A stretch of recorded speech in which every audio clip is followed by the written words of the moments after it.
Hello, welcome back to the Jet Press Podcast. My name is Justin Freed, and I'm joined as always by my friend Mike Luciano. Mike, what's going on, man? How you doing? Well, I'm feeling good. Back from a little mini vacation up to Lake Geneva for a little family event. Had some nice times up there. I got sunburned to high hell, and my skin is peeling off at a fantastically alarming rate. But I am back in the grind, and I am ready to talk some Jets with my man Justin Freed.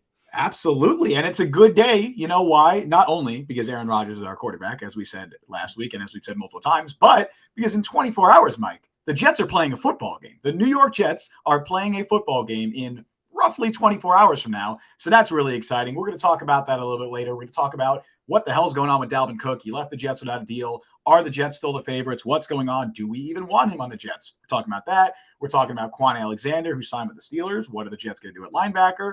We're going to talk about the Hall of Fame game, like I mentioned, and also give a little update on the training camp battles to watch either in the Hall of Fame game as well, just for the remainder of the summer. But before we get into that, Mike, you got a promo to hit us with. Yes, sir.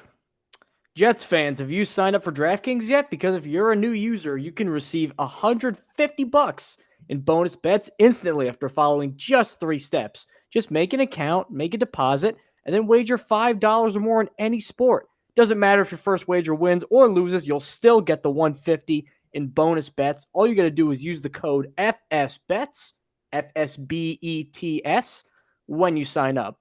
When you use the code, not only do you get that bonus, but you're supporting the podcast. So if you want to do it that way, it means the world to us. Just make sure, though, that when you're signing up for DraftKings, use the code FSBETS to maximize your first bets. This offer is only available for new customers who are 21 and older and physically present in legal gambling states. Please remember to always gamble responsibly and check the episode description for the full terms of the offer.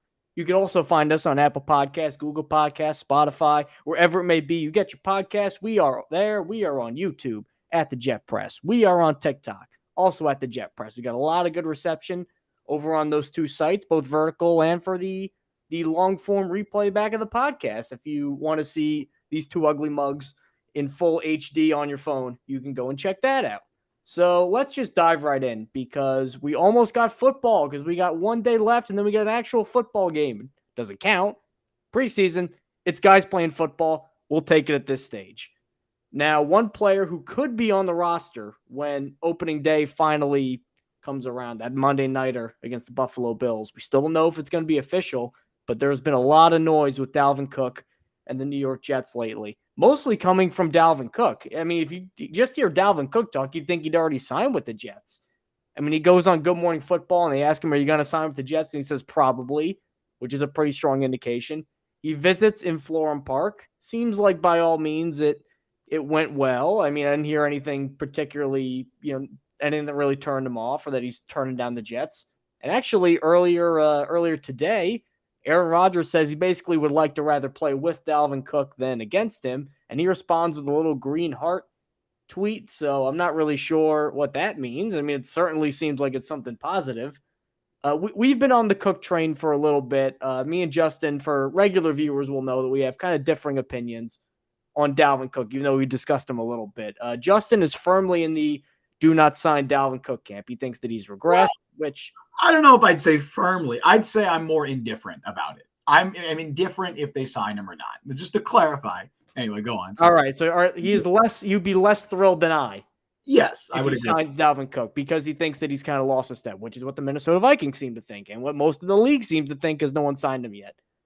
I'm more in the go get Dalvin Cook camp because even though the running backs are performing pretty well in camp, and we do have Breece Hall, who's excellent in that very brief stint, you're putting a lot of trust in, I think, a guy in Breece Hall who, again, we love what he did. He's played 5 games, and he's coming off major knee injuries. And this is a coach in Nathaniel Hackett that runs the ball a lot. I know he's got Aaron Rodgers, but he made his name as a running backs coach and a coach that built good offensive schemes around running the football, oftentimes with a little 2-headed monster tandem. We saw that in Green Bay with A.J. Dillon and Aaron Jones. So the biggest obstacle that I would have, and the only reason I probably would turn against Dalvin Cook, outside of the legal things, those who don't know, Dalvin Cook is embroiled in some really nasty legal things. I don't want to get too in the weeds on that. That's a pending legal matter. There's, everybody gets their day in court. I don't want to convict a guy of that, but it looks horrible if he did what he's accused of doing. So leave that to the side just for a minute because that opens up a whole new can of worms. Purely football-wise, let's look at it. He still is coming off a year where he had 1,100 yards and 8 touchdowns and close to 300 yards receiving. So that's 1,468 yards from scrimmage, 10 touchdowns. Third year in 4 years that he's had at least 10 touchdowns. Made a Pro Bowl each of those years. And I know that rushing yards over expected says that Dalvin Cook is right near the bottom of the league, but as a stat, I'm not saying it's a completely worthless stat, but it's also a stat that has Derrick Henry as kind of a middle of the pack running back. So it's a helpful bit of information. I don't know if it's a one-size-fits-all declarative statement you can make of how good a particular running back is. So if we get a Dalvin Cook that's playing anywhere near like what we saw in Minnesota, who even if he's not going to be like a 2,000-yard from scrimmage guy, is certainly a well above average running back and a guy that Nathaniel Hackett can kind of use as a receiver, more so like he's not maybe going to get 20 carries a game. Maybe he gets 10 or 12, catches 3 or 4 balls. That's a pretty good role for him. Are the money going to match up? I don't know, but purely I think there's a very defined role that Dalvin Cook could have and Nathaniel Hackett will be very willing to accommodate. That's why I think the Cook signing from a football perspective makes sense. Look, we've talked about it a lot on the show at this point. As a Jets fan, it's almost ad nauseum at this point, right? I'm not anti Dalvin Cook. I'm not against the Jets signing Dalvin Cook, and I totally understand why they want to do it. They're trying to win a Super Bowl this year. They're trying to compete for a Super Bowl, and they love Breece Hall. They think the world of him. Obviously, he was fantastic as a rookie, but they also realize that he is coming back from an ACL injury, and even if he does expect to be ready by week 1, they don't want to give him a full workload. They want to ease him into action, and that makes total sense. They don't want to throw him out there and potentially re-risk injury. They don't want to, just throw him out there if he's not fully ready to handle that workload. Maybe he wouldn't be fully effective. I get why the Jets want to go out there and potentially sign a veteran running back to just give them more depth, because right now they have Michael Carter, Zonovan Knight, and Izzy Abanikanda. And Carter was promising as a rookie, but really definitely fell off last season. He did not have a very good second season in the NFL. Zonovan Knight had flashes before kind of tapering off. And, you could blame a lot of that on the offensive line, but it is true that the Jets running game completely tanked after Breece Hall's injury. That's a fact, as well as Elijah Vera Tucker's injury, but it's still a fact. And Izzy Abanikanda is a complete unknown. I would love for him to step up and play an important role this year, but he's a rookie 5th-round pick. We have no idea what to expect from him. So it makes sense that the Jets want to go out there and sign a second running back. My thing with Dalvin Cook is, as long as the money's right, I'm fine with it.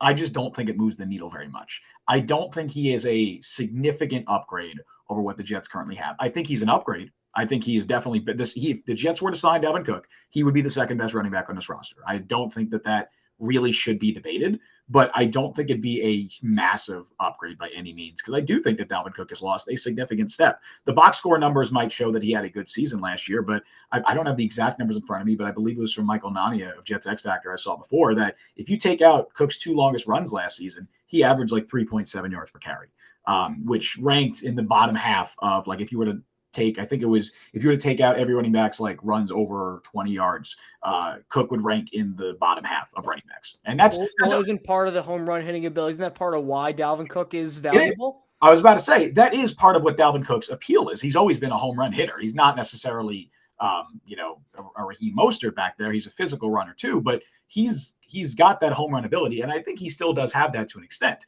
That said, he struggled with drops as well. He struggled in pass protection. And I just don't think as a runner, he's a significant upgrade over what the Jets currently have, because I do also believe, like I mentioned before, that a lot of the Jets' rushing struggles towards the end of last season were a result of the offensive line that was, quite frankly, more injured than almost any other offensive line in NFL history, at least since injury numbers have been tracked by Football Outsiders. The Jets' offensive line was decimated by injuries last season. So I think that played not as much of a role, but a large part of the role of why the Jets running game struggled post Breece Hall's injury, because that Jets offensive line was just so beat up.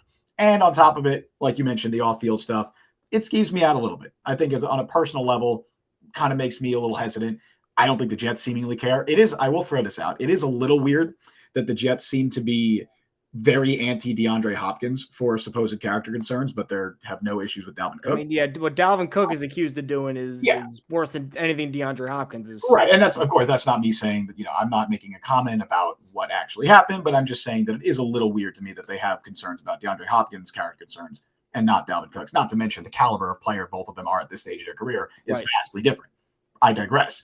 I would be fine if the Jets signed Dalvin Cook, and I think it'd be a smart move. I get why they do it. I just don't think it's a big deal. I really don't. I think it doesn't move the needle much. If they sign him, cool. If they don't sign him, cool. I don't think it's going to make or break the season. I don't think it's going to make or break any team season that signs him at this stage. So I honestly just think it's received too much airtime, which I know we are now contributing to. But I really just don't think it's a huge deal, honestly. I think the legal things are probably going to end up being the tiebreaker because right now, just seemingly, you have a motivated team who wants to win. You have a team that can give him a role that I think he would like. And financially, they can offer him a multi-year deal. They're not going to make him the new highest paid back in the league. But if it's a money thing, I mean, they have what they need to compensate him well. So I don't think either of those things are going to be the issue. It's just when I don't even want to necessarily read the details of what he's accused of. I mean, it's extremely graphic, so I don't want to get into that. But I mean, it is pretty rank and pretty horrible. And if he's convicted of this, I mean, there's no way that if we're any team, I'd ever bring Dalvin Cook back onto my team if he's convicted of this. I mean, it's a career-ending level thing he's accused of. And even from a football perspective of that, like even ignoring morals, like he could be suspended. Like that is a possibility. I don't think. I mean, yeah, that's priority number 10 no, on the list. That's what I'm saying from a football perspective here. I'm not morally, but like from a football, because that's what teams are going to care about. They're honestly going to care more about the football perspective of it than the morals, because that's how sports work. That's how life works. But it's sad that it's like that, but that's kind of how it is. Yeah, and I don't think it doesn't sound like it's going to get resolved quickly enough for the league to suspend him this year, but it'd probably be a next year thing. Ultimately, I think the Jets have their price with Dalvin Cook, and they're not going to go above it. And it all is going to depend on what the Dolphins are offering, what the Patriots are offering, whoever else is in on Cook, what they're offering, and whether Cook wants to win and go to New York or whether he wants to try and win and go to Miami, like, where he's from. He's from Florida. He's from that area. Went to Florida State.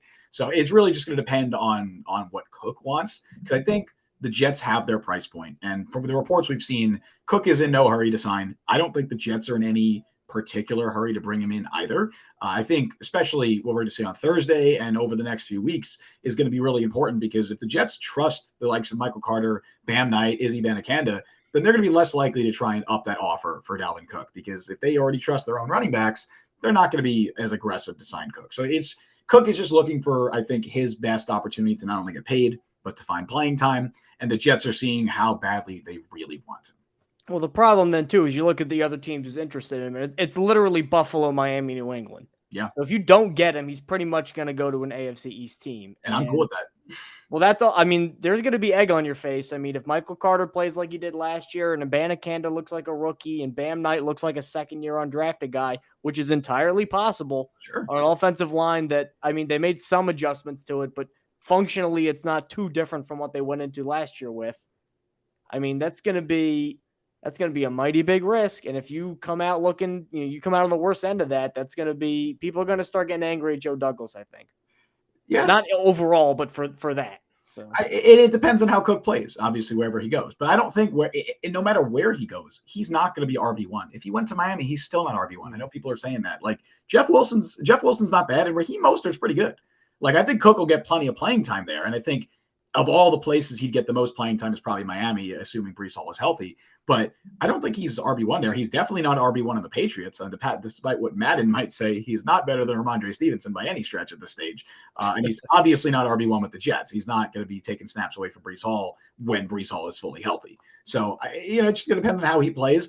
I'm cool if the Jets want to go out there and sign it. I would honestly be okay with like a Leonard Fournette too. Not as like solidified RB2, but just bring him in, have him compete for just compete for snaps in the Jets backfield. Maybe that does mean you move on from Michael Carter. That's fine. I think Fournette's a pretty capable pass catching back. He's good in pass protection. He's a reliable veteran. Probably going to be cheaper than Dalvin Cook too. So I wouldn't mind if they went out and did that. I'm cool with the Jets looking for running back depth. I just don't think it really is going to make much of a difference. And if he's convicted of what he's convicted of, get the hell out of here. Don't want to see ever again Dalvin Cook. Yeah. Let's go pound sand. I don't want to hear the name ever again. So let's move on to somebody who is, I think, a less controversial just personally, but also is no longer a New York Jet, and that's Kwon Alexander, who just signed with the Pittsburgh Steelers. Them and the Jets were really fighting it out for Alexander. I mean, Alexander took a visit quite a long time ago. Didn't leave there with a deal like that with Dalvin Cook, but guess he came back around, said, I'm going to go play with Mike Tomlin and Brian Flores, who's now the linebackers coach over there. Wait, no, sorry, he was. He went to Minnesota. Excuse that. Yeah. He went to go play with Mike Tomlin. Whoopsie daisy. And that was enough of an appeal to him to sign with the Pittsburgh Steelers. So that leaves a big hole in the Jets linebacker, or at least their depth. Not overall, or at least not their starters. Starters are pretty much impregnable. It's C.J. Mosley and Quincy Williams. Now, we have our issues, I think, with C.J. Mosley and Quincy Williams. We think Mosley is an above-average linebacker, but we think maybe getting called an all-pro at this point in his career is maybe a little bit too rich. And we don't know how much the Jets buy that to where they can go, oh, we could subtract from our linebacker room and C.J. Mosley, an all-pro linebacker, will make up for it. I don't know how much truth there is to that. I think there might be some. But outside Mosley, who we know can be a really good player and almost a game changer, I think at this level, he's proven that with the Jets and with Baltimore. There's not a ton to go really crazy about. I think Quincy Williams kind of got a little bit paid over market value. I think he kind of got, hey, come play with your brother, and we'll pay you this much. I think that definitely contributed to that. I like Jamien Sherwood, and I think the Jets especially like Jamien Sherwood, who looks really good in camp. He's flying around. He's more of a traditional linebacker size now because he's putting a lot of weight. For those that don't know, Sherwood was a safety in college. The Jets drafted him to convert him to linebacker. And while he held his own, I mean, it was very obvious that he was a converted defensive back. This year, he's looking a little bit different. So I know the Jets are high on Jamien Sherwood. I think he's an okay player, but, you know, if one of those guys has a little bit of a wrong landing and they're out for a while and you got to put Sherwood in a starter role, I mean, are you confident? I'm not necessarily at that stage yet. Yeah, I think you nailed it right there. I don't hate the Jets' current starting linebackers. I don't think it's the worst starting linebacker core in the group or in the league, and I don't think it's nearly, I don't think it's bottom 5, maybe not even bottom 10. But the fact is, if one injury happens, you're in a rough spot. The Jets were interested in Kwon Alexander. They did like, obviously, what Kwon Alexander brought last season. The Jets signed him very late in the year, partially because of all the injuries he has had in his career. And he went on to play all 17 games, and he played a very important role in the Jets defense. He played 49% of the team's defensive snaps. So even though you have your two starters in the nickel, and it's C.J. Mosley and Quincy Williams, Kwon Alexander, your third linebacker, played basically half of your snaps last year. So that is an important role that you now have to fill. Jamien Sherwood is the obvious candidate to do that, and I do believe that he will be the week 1 starter at that third linebacker spot. I really like Jamien Sherwood. I liked what he showed as a rookie. Obviously, like you said, there were some growing pains, but from everything I've seen, it's been limited action, but I really have been impressed with what he's done. And I think the Jets are also very high on him. I have no issue with the Jets wanting to give Jamien Sherwood that starting role, or at least give him an opportunity to win it, because I think he might turn out to be something pretty good. That said, I'm very concerned about the depth in this Jets linebacker core. I think that's been one of the positions they've overlooked the most this offseason. Zaire Barnes is probably their top backup linebacker right now, and that he's a 6th-round rookie. I don't even think it's Hamza. Barnes has actually looked pretty good in camp so far. Hamza was on the practice squad last year. Hamza didn't even make the team. And so you got Hamza Najaldeen, you got Zaire Barnes, you got Chaz Surratt. Those are your backup linebackers right now. I imagine they're probably going to carry 5, which means either Surratt or Najaldeen is probably going to get that last spot, unless they have a few undrafted guys in camp right now, unless one of them can earn the job. But it's not good. Like, if you are basically one C.J. Mosley injury away from trotting out a linebacker core of Quincy Williams, Jamien Sherwood, and likely Zaire Barnes. Like, that's what we're talking about. And that's really bad for a team that's trying to compete this year. You would think you'd want to bring in some more depth. Now, there are still guys out there. And I know the Jets were interested in Kwon Alexander, but from my understanding, it didn't seem like they wanted to pay him anything more than the veteran minimum, which that sucks because he deserved more than that. I believe he was the second best linebacker on the Jets roster last season over Quincy Williams. He had a pretty good year. I would have loved to see him brought back. I know the players really wanted him. From all we've seen, Kwon Alexander this offseason wanted to return. He posted all these workout videos of him wearing Jet stuff, of him, basically just dropping a ton of hints on social media, saying that he basically wants to play for the Jets. And unfortunately, it just didn't happen. There are guys still out there. Miles Jack, I think, makes the most sense if they were to add a veteran. He has experience playing with Robert Saleh and the other guys on the staff that coached in Jacksonville, like Ron Middleton. So he makes a ton of sense. I think he fits exactly the prototype that a Saleh linebacker, that you'd want in a Saleh linebacker. Obviously, this isn't the Miles Jack of 5 years ago. He's not nearly the same player as he was at his peak in Jacksonville. That's the reason he's a free agent in early August. But I still think he would make sense as a veteran addition. And that also doesn't mean that Jamien Sherwood doesn't have to start. Like, I know so many people are going along to, you gotta play the young guys. You can't keep signing all the veterans and keeping the young guys off the field. That's fine. You don't need to.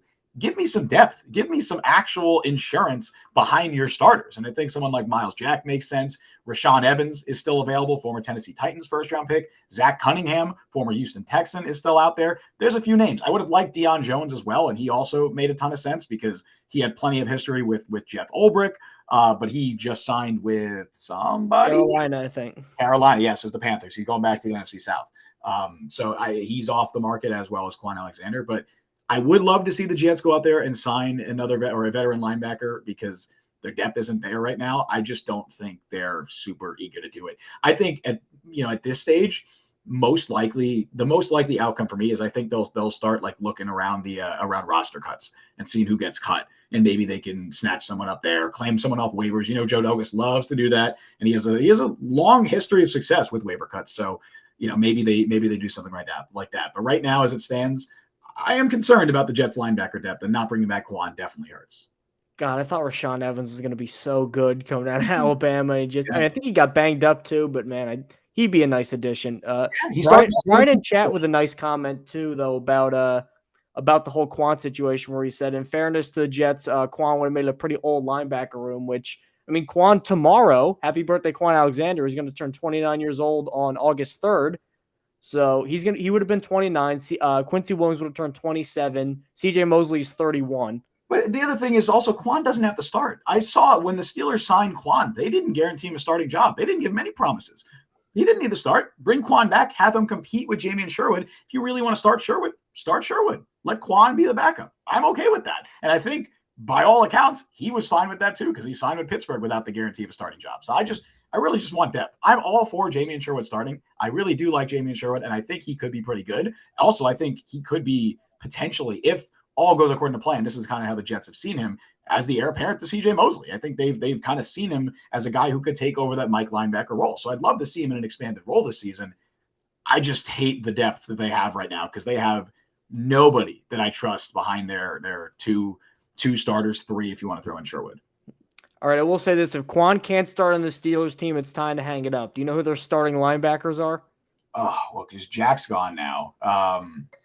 Yeah, I'm sure if I heard it, I'd be like, oh, of course. Who do you got? Cole Holcomb and a Landon Roberts. Oh, they got a Landon Roberts? When did Landon Roberts. Tanner Muse, former Raiders pick. Mm-hmm. He was like a safety in college. I think he was at Clemson. He was like a bigger. Yeah, he was a safety at Clemson. 3rd-round pick. Never panned out. Nick Kwiatkowski, who was like prime, like you ever see that meme of Kyle Shanahan looking at a guy in a microscope? Yeah. And he's just going to destroy him. That was Nick Kwiatkowski every single week. So. Dude, they need some speed. And like Landon Roberts, Nick Kwiatkowski, and Tanner Muse, that's like a early 2000s linebacker room. They need speed, man. If Kwon can't start there, it might be time to move to the next chapter. It would be funny if the Jets sign Miles Jack, because the Jets and Steelers would basically just swap linebackers at that stage. Although I do think that the Steelers would be getting the better player. I think that Kwon was better than Miles Jack was last year. Definitely. Oh, I didn't even notice this. Braden Mann is on the Steelers right now. Huh. Oh yeah, is he? Do they have another punter on the roster? Presley Harvin. I guess they're going to compete. Okay. So yeah, so that's what has happened to Braden Mann. So as we go on to our next topic, Justin, I want to do a little thought experiment here. I want to kind of go back in time. Okay. So did you go to either like your junior prom or your senior prom? I did. I actually went to 4 proms in high school, believe it or not. Oh, geez, you were really getting around there. Well, hold on now. Hold on a second. Yes, so I did. Yes is the answer. All right. I went to my junior and senior prom. Wonderful time. If either of you are listening, other people, I'm not going to say your names, but lovely time. Hope you guys are doing well. Shout out Mike's exes or not exes. Nah, they're not. It was just people I went to prom with, and they're very nice people.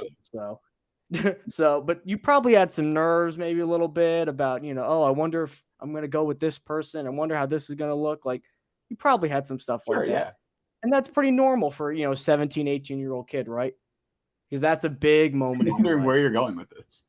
Because imagine if 4 years later, somebody said, hey, we're going to make you a key component of a Super Bowl team on the field. Okay. That's probably a pretty huge leap in responsibility, probably physically, mentally, and everything. So when I'm seeing all this consternation and toing and froing over the Jets training camp battle, Nice. Okay.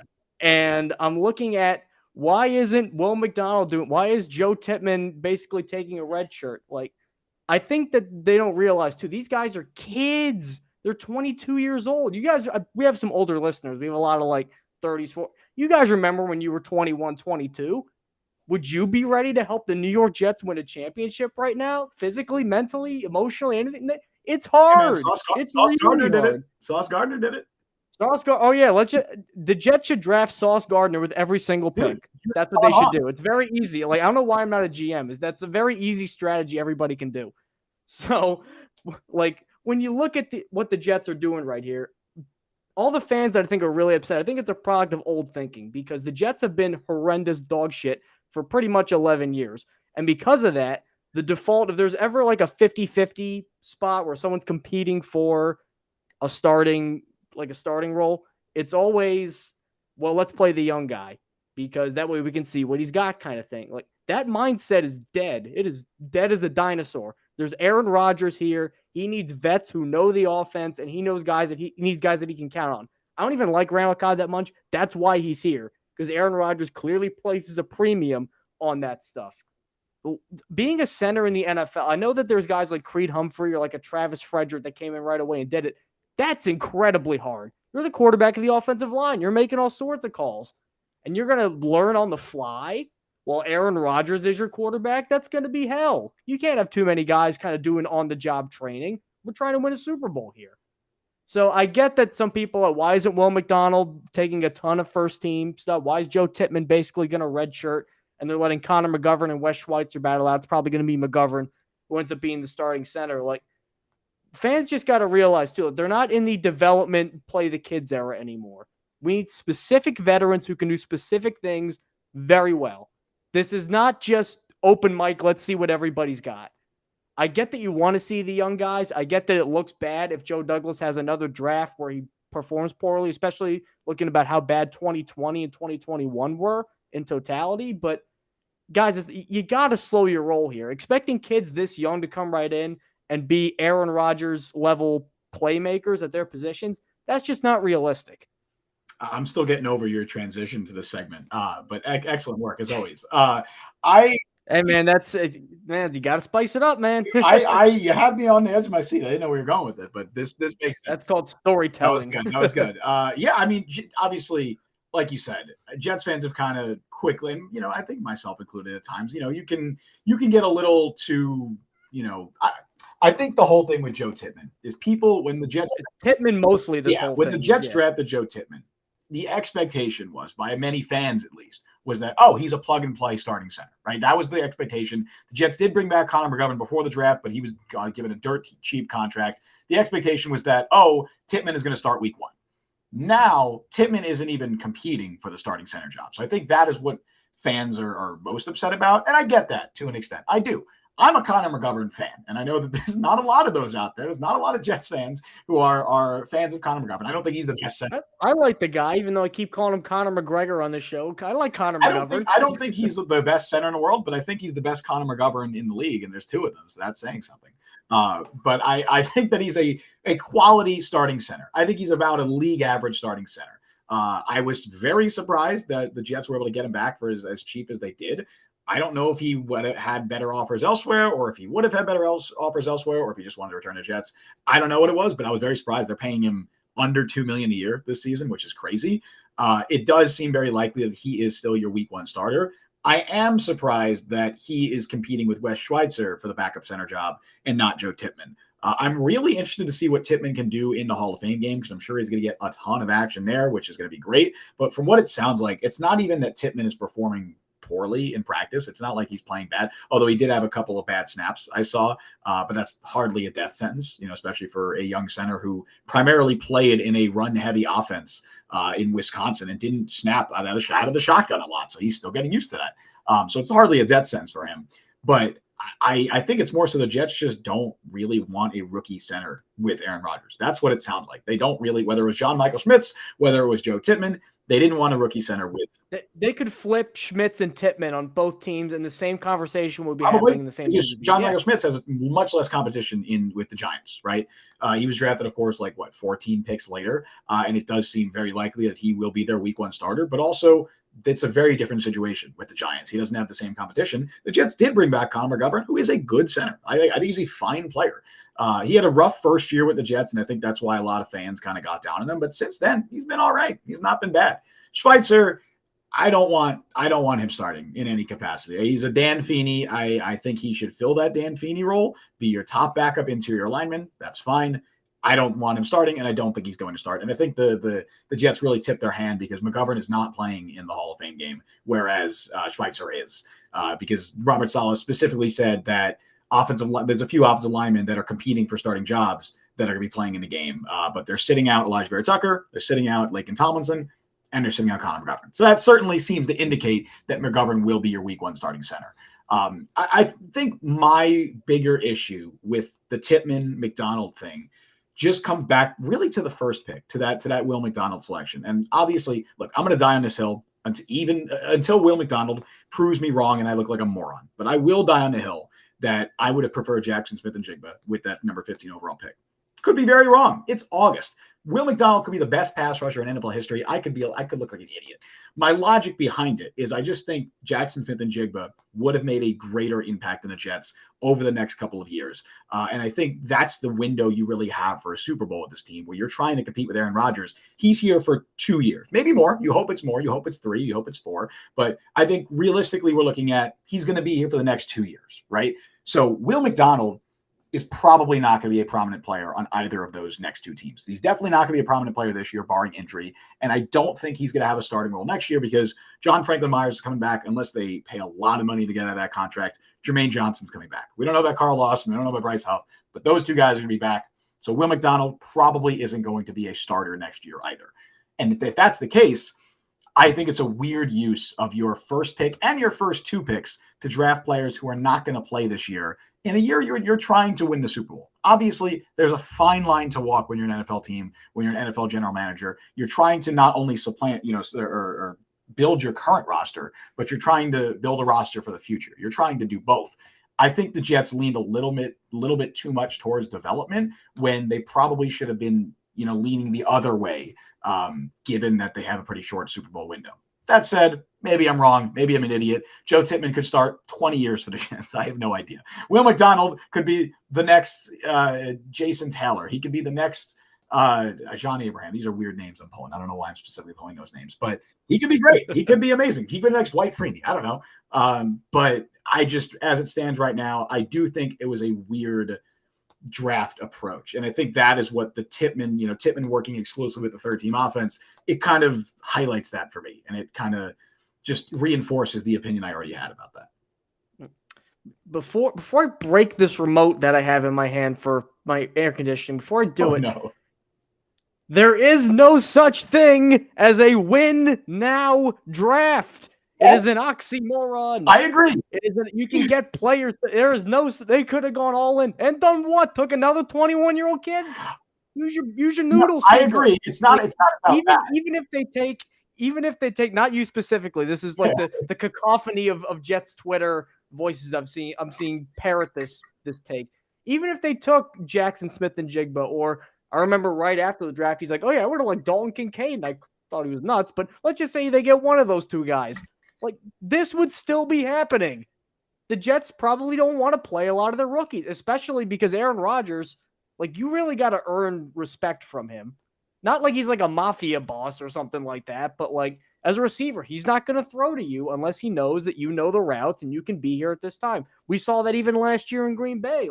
Christian Watson came on at the end of the year. Look how long it took for him to get kind of a regular role. It took a while for Devontae Adams to really break out. Took a while for some of the, Aaron Jones' rookie year was not as what he is now.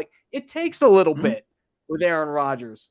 You got to prove yourself to him. This is just, the problem is because it's so different from how the Jets have operated, which I guess some people are seeing as oh, that's a bad thing. It's we're trying to win a Super Bowl here, people. What do you want to do? Oh, maybe, are you going to go to games and say, oh, I hope that, Joe Tippmann is really developing. I hope that Israel Abanikanda is really going to get some second-team reps, and maybe next year he could be a good backup. Like, priorities, all out of whack. All out of whack. Draft picks right now, they're for the future. They're for them to prove themselves. And this is the time for them to prove themselves. What were they expecting? Will McDonald's going to come out and be Bruce Smith and get a sack on every other play? Joe Tippmann's going to look like a Hall of Fame lineman. Like, slow down for a second. And it's not some grand sweeping indictment. I think that's the problem. I think they think that they were forced into doing this because they think Joe Tippmann is like bad and that was a bad Joe Douglas. But like this was always going to be the plan. It doesn't matter who they picked. They were picking long-term developmental plays. Maybe they took too many for some people's liking. This is what they're doing. You could disagree with it, but if you can't just understand the concept of why they're doing it, that's a problem. Yeah, believe me, I fully understand why the Jets did what they did. Also, they just love those players as prospects. They absolutely fell in love with Will McDonald as a prospect, so much so that they're like, if he has to play a part-time role the first 2 years of his career, that's fine. They love him as a prospect. They believe in his talent enough that they think it's going to be worth it in the end. I'm not saying that they're wrong because I don't know if they're wrong because it's August.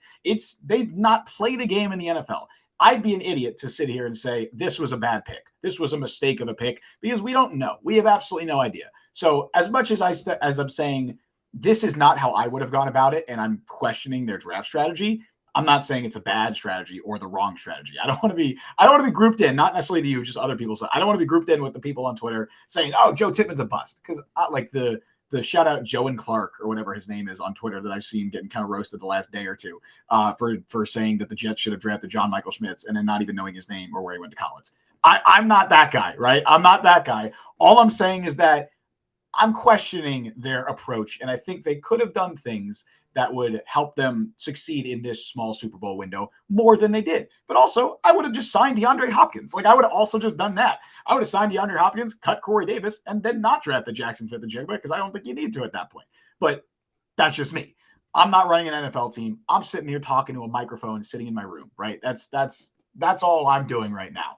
I'm just saying that I think it's a questionable approach, but hopefully I'm wrong. I obviously hope I'm wrong. I want the Jets to succeed. I want Will McDonald and Joe Tippmann to be all pros for the next 10 plus years. And so I definitely hope that's the case. We got a little off track because we're talking position battles. I think we were supposed to be.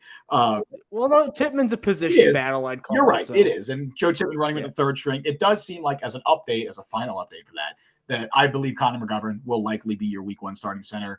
I hope that Joe Tippmann is at least your backup. Like, I hope if McGovern gets hurt in the regular season, they're not playing Schweitzer. If they're not, like, at that stage, Tippmann might just end up being a healthy scratch every week. Schweitzer is Spencer Long 2.0, man. I can see that it comes from Washington too. Oh, true. I think he's just Dan Feeney. That's what I think. He's a good backup interior lineman, which good is so what's the word? Relative, I'd say.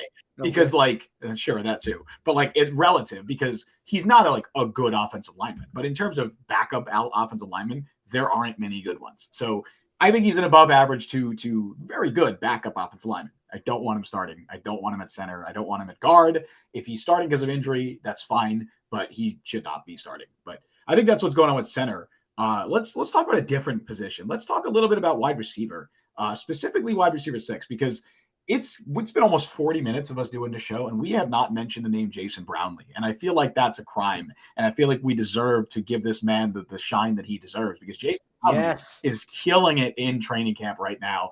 And I'd say running away with that 6th wide receiver job. Of course, there's no guarantee the Jets do carry 6 wide receivers, but if they do, Brownlee definitely seems like the odds-on favorite. I'm looking back at Jason Brownlee's Southern Miss film. I'm like, how did everybody miss this guy? Yeah. And then I'm looking back at, like, not only did he have quarterback instability that hurt his numbers, but do you know who threw, I believe, the second most touchdowns on Southern Miss last year? Threw the second most touch? I have no idea. Frank Gore Jr., the running back, who would play what they did a lot of wildcat because of their quarterback instability. Wow. So if you look at Brownlee, he's a guy who, number one, he got better every single season he was there. Finished the year with 900 yards, just a little under 900 yards, 891. And 8 touchdowns, 16.2 per catch. So he's a vertical field stretcher. And 6'3", bigger guy. The thing I was impressed with Brownlee, too, and it's shown early on in camp right now, sticky fingers, man. That dude catches anything thrown near him. good hustle guy. I think he'll be a good special teams guy early on, which, I mean, he's not going to be the number 2 receiver as an undrafted rookie, so he's got to be good on special teams. Clearly the star of camp right now. I thought Trey Dean was really going to emerge, but the talk of training camp right now has been Tony Adams, number 1, because Tony Adams might actually start over Adrian Amos, and frickin' Jason Brownlee. Like, even if the Jets didn't plan on carrying 6 receivers, I think he's performed well enough where you have to carry 6 receivers now. Now, ideally, Randall Cobb could be one of the guys maybe like, I just don't know what Randall Cobb is going to necessarily provide. He's not a special teams guy, and he's going to be the wide receiver 5 at best, but that's Aaron Rodgers' binky. He needs him. Fine. You make that when you make those sacrifices when you get Aaron Rodgers. Brownlee has been tearing it up. Man, do I like what he's bringing to the table, man. Like every year, every team, be it by luck or whatever, has an undrafted free agent that just kind of pops. This is it this year for the Jets. Watch out for this guy. And that's the thing. Like, I don't want to get too attached to training camp darlings because every year, it's pretty much always a wide receiver. Every year there's a wide receiver that Jets fans, and really this happens for every team, latches onto as like, oh, this is the underdog success story that we're going to root for. And most of the time they don't make the team or they don't do anything in the NFL. I really think it's going to be different with Jason Brownlee. The Jets have gone on record in saying that they wanted to draft Jason Brownlee. It just didn't work out. That's the reason they gave him as much guaranteed money as they did. He was given the 4th most guaranteed money of any undrafted free agent this year. So the Jets already had high expectations for him when they signed him. And when we're talking that like high-end undrafted guys, they're getting more guaranteed money, I'm pretty sure, than like 7th rounders. I think he might have got more than Kuntz. Yeah, he probably did. Because those guys are getting paid a lot. Like those high, like top priority undrafted free agents, they're getting paid right now. And Brownlee was one of those guys. And I think when the Jets signed him, they believed that he had a really strong chance of making the roster. So the fact that he's gone out and shown out the way he has, it's not just the highlight reel catches that we're seeing. Of course, he had that one that went viral a couple of days ago, which was unbelievable. It's not just that. He's just making plays. Like he's been a consistent presence throughout training camp. So I know guys like Xavier Gibson have made some plays, Jerome Cap as well, but it's really Brownlee's job to lose. And I think he's going to kick someone else off the roster at a different position because I'm not sure they plan to carry 6 wide receivers. And at this stage, I don't know how they don't. I don't know. Look, shout out Hattiesburg, Mississippi, because also if you look at the program, they produce a good amount of offensive players out of there, and it just looks like Jason Brownlee.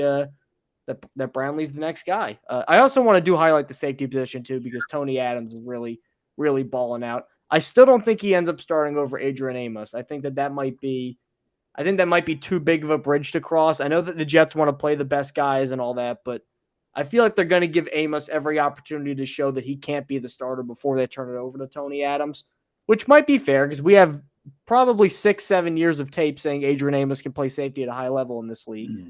But I think he's on a very short leash, much shorter than LaMarcus Joyner got last year because they just didn't have the talent to replace him. Now I think Adams has emerged as a guy who can play in the NFL. I think if he has like 1 or 2 bad games in a row, I think right to the bench for Adrian Amos, and then in comes Tony Adams. We'll see. Honestly, if I was predicting right now, I think Tony Adams your week 1 starting free safety. If I were to predict right now, I think he is. It's not even because of the unofficial depth chart. I don't read into that. He's just been getting the work with the first team defense in training camp. They have not given Adrian Amos reps with the first team defense at this point, or at least to my knowledge. I haven't seen anything saying that he has been getting reps with the first team. And obviously part of that is, hey, we just signed this guy, right? And Adams was here last year. He knows the system. But I do believe the Jets are extremely high on Tony Adams. They were so high on him that's the reason they cut Jason Pinnock last year, because they wanted to keep Adams, and they didn't want to risk Adams going through waivers. And look, as much as I got on the Jets case at the time, and I probably still will, about them cutting Jason Pinnock, because I think he's a good player, and he's, I think, in line to start for the Giants this year, or at least play a prominent role. It's clear why they did it, because they were really high on Tony Adams. And I think in the limited action we saw from him last year, he was pretty good. He was definitely a significant upgrade over LaMarcus Joyner late in the season. And from everything we've seen so far in camp, he's been good too. I think the Jets really found a gem here. I'm not sure he's ever going to be an Ed Reed, but I think he's a starting caliber player is what they're hoping he can develop into and maybe even be this year. So I would not be surprised at all if week 1, Tony Adams is starting. As we move on to our final topic, I believe Justin has a fun little word from us, from our friends over at DraftKings. I do, yes, from our friends at DraftKings. Hey, Jets fans, you guys signed up for DraftKings yet? If you're a new user, you can receive $150 in bonus bets instantly after following just these 3 steps. Create an account, deposit, and then wager $5 on any sport. Whether your first wager wins or loses, you'll still receive the $150 in bonus bets. All you have to do is use the code FSBETS that's on the screen if you're watching us. If you're listening, that's FSBETS when you sign up. The best part is using our code FSBETS not only gets you the bonus, it also supports the podcast. That helps us out. So if you're considering signing up for DraftKings, definitely use our code FSBETS, that's FSBETS, to maximize your first bets. This offer is available for new customers who are 21 and older and physically present in legal gambling states. Please remember to always gamble responsibly. Check the episode description for the full terms of our offer. And with that fantastic ad read, we will head to our final topic, which is the Hall of Fame game happening tomorrow, which, fun little note for you guys, we will be going live before the game at 7 p.m. Eastern. So set your calendars there. We'll also be back at Wednesday at 3 at the same time next week, but we got a little one-off, fun little stream for you before this game. They are playing the Cleveland Browns, a team that it's going to be hard to really gauge preseason because we don't know who's playing. We don't know what they're really going to show. Every team pretty much runs a couple 8 or 10 vanilla plays because they don't want to give away offensive or defensive secrets on preseason film. So everything's going to be very basic. We get all that, but there's still reasons to be tuning in outside of the, Revis and Klecko festivities going on all outside that. And this may just sound like the trite answer or the boring answer, but if you're saying I can only watch one thing in this game, I mean, it's got to be Zach Wilson. Just because the talent was never the question with Zach Wilson. Like, think about what you want. Even nowadays, like, the arm is still there. Like, no one doubts that he throws hard and has arm talent. That was never the issue.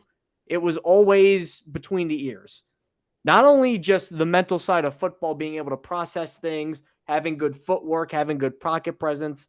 Even outside of that, it always just seemed like once one thing happened, like if he got hit or if he made a bad throw or if he got intercepted or dropped in, like he'd always get thrown off his rhythm. And he was always just climbing uphill every single game trying to overcome that. So I want to see, even in this very tamped down setting, I want to see comfort from Zach Wilson. I want to see Nathaniel Hackett run, even if it's just a couple easy plays, get him in rhythm, maybe one little deep shot to just try out the arm. Like, that's what I need to see. If I see more skittishness and I see more 5 of 10 for 24 yards with a dropped interception, I'm going to feel really disheartened and honestly a little nervous because while I'm out on Zach Wilson as a franchise quarterback or even a starting quarterback in this league, I just think that emotionally and mentally he's almost too damaged because, we saw that last year. All he had to do was be very basic to win games and he couldn't really do that at the end. If he can't play well in this game, I have my concerns about a backup quarterback for a 40-year-old. And, God forbid, one weird turn of one guy's legs, and then all of a sudden Zach Wilson's back in, and then it's just the same old conversations we had last year, just with Hackett instead of LaFleur. I like the use of the word comfort there. I feel like this entire preseason is just going to be about building confidence for Zach Wilson, at least as far as Zach Wilson is concerned. He was, as you said, mentally broken at the end of last year. Last year took its toll on his mental state, his confidence, and his confidence was shot by the end of the season. I would really like to see him kind of, because he's had, I'd say, an inconsistent but overall positive training camp. He said all the right things in the offseason. He seems to be making strides. Obviously, he's learning under Aaron Rodgers, which that can't hurt. So I'd like to see Zach Wilson just come out there and do the easy stuff. Make it look easy. Play confident. Just complete the screen passes, complete the easy passes. He doesn't have to do anything crazy. I don't need to see 60-yard bombs to Jason Brownlee, although that'd be pretty cool. That would be awesome. I would love that. But I'd much rather just see him look confident and poised in the pocket. He is going to be playing at the backup offensive line, so we'll see how that goes. But I want to see him look all right and look confident in himself out there. Don't worry about the line, because supposedly if Joe Tippmann is apparently Jim Otto over there, apparently that everybody's just going to be crumbled into dust because he's this 300-pound Hercules like Kratos. He just destroys people. Apparently that's what Jets fans thought Joe Tippmann could be. So. I really am interested to see Tippmann in this game, but I'm going to go with a different offensive lineman that I'm paying attention to. It's Makai Becton. I think if it's not Zach Wilson, Becton is by far the most interesting player for me in this game. He hasn't played since that week 1 opener in 2021. That's the last time he's played an organized game of football. And so I'm just really excited to see him back out there. He will be starting at left tackle, and Robert Saleh said he will be on a pitch count. He's probably going to play around 20 to 25 snaps is what Saleh said. That should be enough time for us to gauge where he's at with that knee. Obviously, hope he can stay healthy, and I just want to see if he holds his own out there, because right now, like, I'm not confident by any means that Makai Becton's going to be on the week 1 roster. I don't know if the Jets would cut him, but I think there's a decent scenario where they try and trade him, because it doesn't sound like he's in the mix at right tackle. He hasn't taken a snap at right tackle in any team drills, I believe, this summer. It's been strictly Max Mitchell and Billy Turner. And so if Dwayne Brown is healthy, which all indications are that he will be ready for week 1, that's what Robert Saleh said, and probably even before then, I imagine he'll return to practice.